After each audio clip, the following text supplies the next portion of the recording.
Me gustaría empezar este vídeo haciendo una comparativa inusual entre las matemáticas y la biología. Un ámbito importante de la biología es la taxonomía, catalogar a todo ser vivo según una jerarquía, de forma que se puedan describir sus características y a qué otras especies se asemeja más. Estas clasificaciones, que en general representamos como un árbol, permiten condensar y resumir de un plumazo una gran cantidad de información biológica. Por ejemplo, como seres humanos somos mamíferos. El hecho de estar catalogados como tal nos da información sobre ciertas de nuestras características biológicas. Si nos encontrásemos con un animal salvaje desconocido que también tuviese estas características, podríamos clasificarlo como un mamífero y deducir así otras de sus posibles cualidades. Los matemáticos hacen algo parecido, pero con conceptos abstractos. Pasan mucho tiempo haciendo taxonomía, poniendo nombres a cosas, catalogándolas y descubriendo sus propiedades, para que así, cuando se encuentren con algo salvaje y desconocido en un contexto más concreto, puedan saber algo más sobre él de antemano. Y lo bonito de ello es que a veces, solo a veces, estás en el mar, donde crees que todos son peces, y te topas con un mamífero.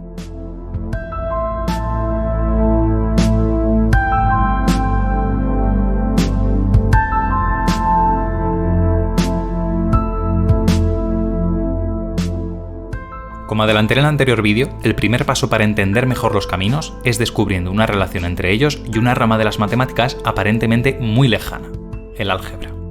La palabra álgebra puede recordar a manipulación de ecuaciones, despejar incógnitas y todo eso, y aunque es cierto que es parte de lo que ofrece, es solo un trocito.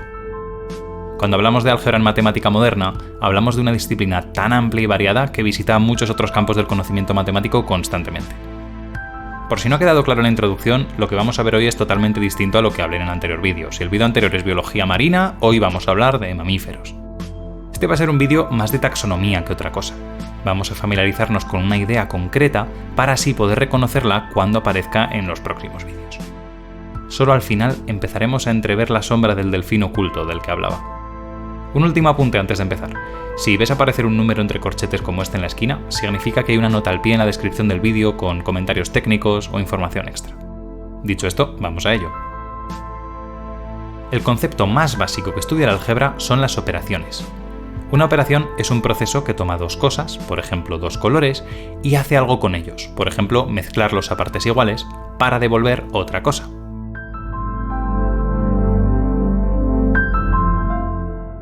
Todo esto lo solemos escribir así. En este vídeo voy a llamar a los dos objetos que se operan entre sí las entradas y al resultado la salida. Hay otras formas de llamarlos, pero me gustan estas palabras tan visuales. Dos cosas entran en la operación y el resultado es lo que sale. He puesto un ejemplo que utiliza colores para que quede claro que una operación no tiene por qué utilizar números, ni mucho menos, aunque sí que conocemos muchos ejemplos de operaciones que utilizan números, como la suma. Tomamos dos números como entradas, 2 y 7 en este ejemplo, y la operación devuelve una salida. Otros ejemplos son la resta, la multiplicación y la división. Por cierto, ya que hablamos de estas operaciones conocidas, el orden en el que se dan las entradas a una operación puede cambiar su resultado. Para ser un poco más precisos, una operación tiene que cumplir dos reglas para que la llamemos operación y no otra cosa. La primera es que la salida de una operación siempre tiene que ser del mismo tipo que las entradas. Si funciona con colores como entradas, las salidas deben ser colores también. Y si funciona con números, las salidas deben ser números. Por este motivo, es importante especificar cuál es el conjunto de entradas que utiliza una operación, para así estar seguros de que cualquier salida estará también incluida ahí. La segunda regla es un poco más sutil. Utilizaré la siguiente palabra sugerente para recordarla mejor. Una operación tiene que ser categórica.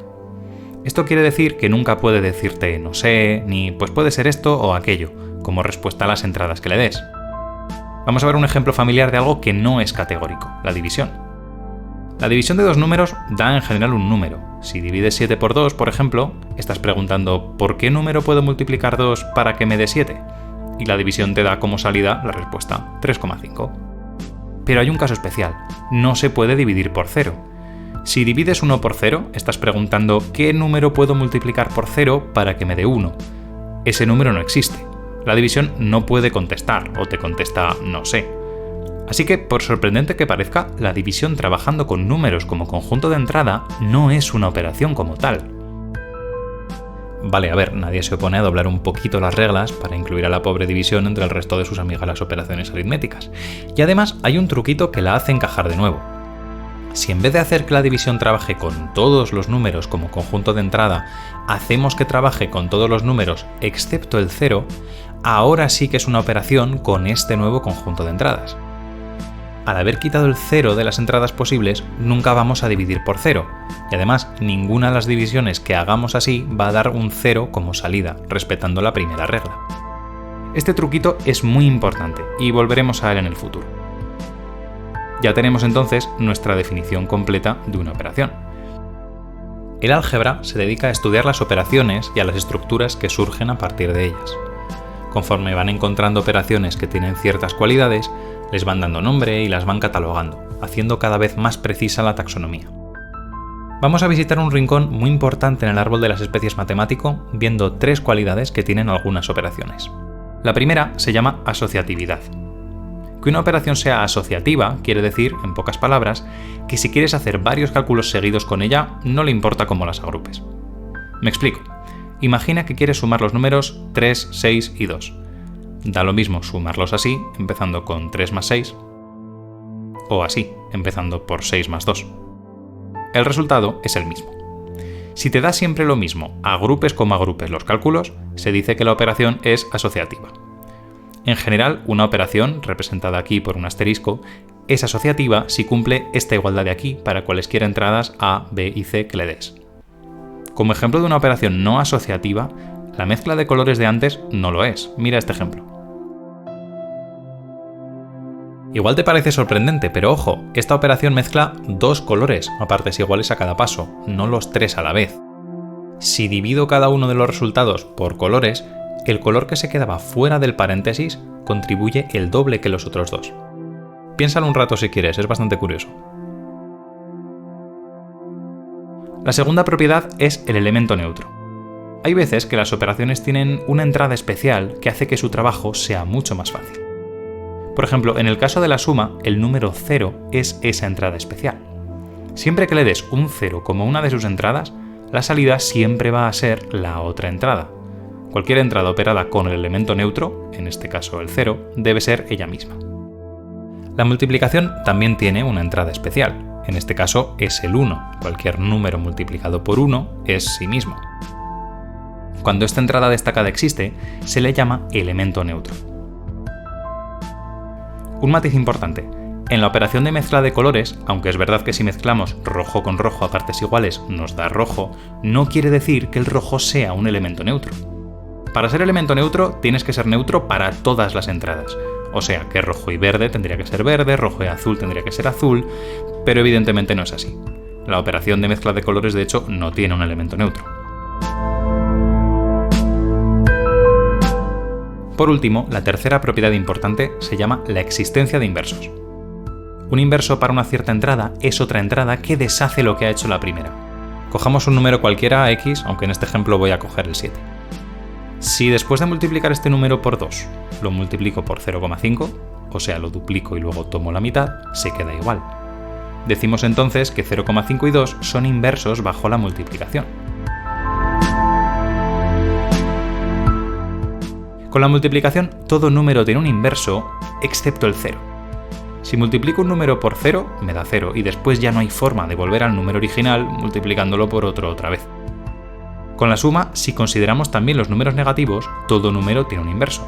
Menos 4 es el inverso de 4. Los inversos deshacen lo que hace su pareja. Cuando absolutamente todas las entradas tienen un inverso, decimos que la operación cumple la propiedad de existencia de inversos. Así, la suma lo cumple, pero la multiplicación no, por el caso del 0. Estas 3 propiedades nos permiten calificar y catalogar a las operaciones. En particular, cuando una operación cumple las 3 a la vez, se le da un nombre particular. Se la llama operación de grupo, y al conjunto de entradas sobre el que opera, un grupo. Por ejemplo, como la suma cumplía las 3 cosas, el conjunto de números son un grupo bajo la operación de la suma. Bueno, pues ya sabemos lo que es un grupo. Es un conjunto de cosas, entradas, junto con una operación particular que cumple 3 cosas. Asociatividad, da igual cómo reúna las cosas. Elemento neutro, hay una entrada que siempre deja otras entradas igual, como el 0 en la suma, y existencia de inversos. Siempre puedo deshacer una operación haciendo otra, como sumando un número negativo para compensar lo que sumaba un número positivo. Vale, pero ¿por qué le llamamos grupo a esto? ¿Tiene algo especial?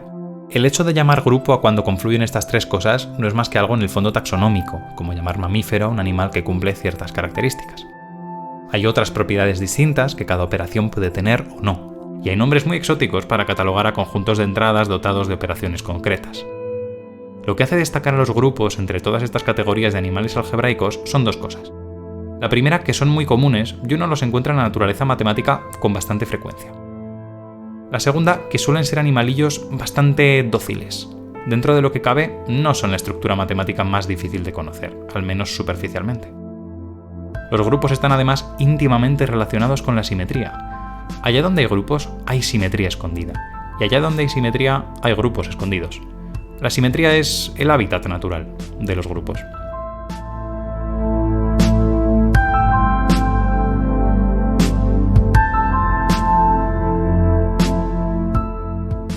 Pero estos son temas para el próximo vídeo. En el océano de la geometría hay un mamífero algebraico oculto entre las algas y empezaremos a describirlo la próxima vez. Gracias por haber llegado hasta el final, comparte el vídeo si te ha gustado y nos vemos en la siguiente.